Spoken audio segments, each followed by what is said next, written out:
Hello everyone, welcome back to my another blog. তো তোমরা যারা আগের পার্টটা দেখোনি, মানে রাজবাড়ির মানে ঘুরতে যাওয়ার পার্ট ব্লগটা আর কি, যারা দেখোনি তারা অবশ্যই কিন্তু আমার পেজে গিয়ে দেখে আসতে পারো। সো রাজবাড়ির থেকে বেরিয়ে এখন কিন্তু আমরা এসেছি এই যে মদন মোহন মন্দিরে। তো এখানে ভিতরে ঢুকবো এখন, চলো। তো এখানে আসতে চেয়েছিল না, মানে আমি জোর করেই নিয়ে এসেছি। তো যাই হোক, দেখো প্রথমেই তো আমরা চটি খুলে রাখলাম, তারপরে কিন্তু এখন ভিতরে যাচ্ছি। আর এতটা গরম পাকা, জাস্ট কি বলবো, এই কার্পেটগুলো না থাকলে অবস্থাটা যে কি হতো, মানে কি বলবো আর। তো এখানে তো ফটো ভিডিও করা বারণ, মানে মন্দিরের ওই সাইডে। তো যাই হোক, ওখানে আর করিনি। ওখানে বাইরের থেকে তালা দেওয়া ছিল, যদিও প্রণাম করে তারপরে আমরা দেখো একটু ছায়ার দিকে এসেছি, কারণ ওই পাশে প্রচন্ড পরিমাণে রোদ, মানে টিকে থাকা যাচ্ছিল না।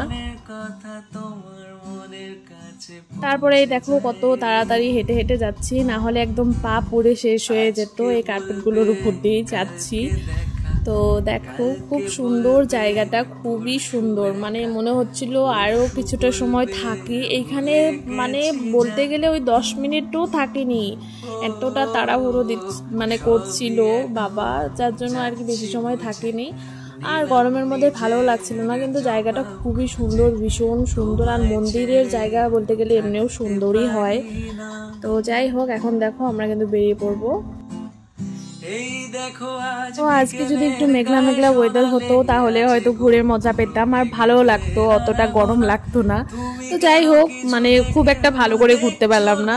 নেক্সট টাইম আসলে আবার মানে অনেকটা সময় থাকার চেষ্টা করব। তো যাই হোক, ব্লগটা কেমন লাগলো তোমাদের অবশ্যই একটা কমেন্ট করে জানিও। তো দেখা হচ্ছে নেক্সট কোনো সুন্দর ব্লগে।